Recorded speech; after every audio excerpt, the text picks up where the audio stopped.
Dans cette paillote, le personnel démonte minutieusement chaque décor et chaque structure. Il faut dévisser, trier et ranger le matériel par numéro et code couleur. Ici, on prend son temps, on repère, faut tout numéroter, recadrer, oui, parce qu'il faut penser au remontage avant le démontage. Tout est même très bien organisé. Les paillotes sont comme montées en kit. Les conteneurs servent de cuisine l'été et de lieu de stockage l'hiver. Ils seront entreposés sur un terrain à seulement quelques kilomètres de là. Comme ce sont des petits conteneurs, c'est costaud et c'est hermétique. Une fois que c'est nettoyé, ça nous permet de ranger le matériel dedans, tout simplement. Dans cet autre établissement, c'est l'effervescence. Entre les cartons, il y a comme un air de déménagement. On répare même le mobilier pour l'année prochaine. Je suis en train de traiter les ferrailles contre la rouille. L'année prochaine, quand on déballe avec du matériel propre. Tout est nettoyé de fond en comble.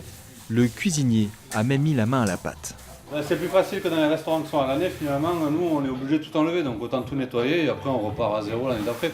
Alors que dans un restaurant, finalement, il reste souvent ouvert toute l'année. C'est plus compliqué de tout démonter, de tout nettoyer.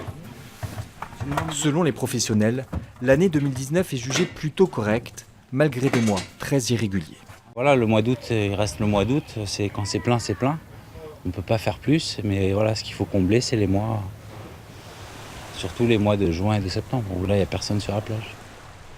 À Canet-en-Roussillon, vous le voyez, tout le monde s'active pour ranger les paillotes au plus vite. La plage doit être totalement libérée le 8 octobre.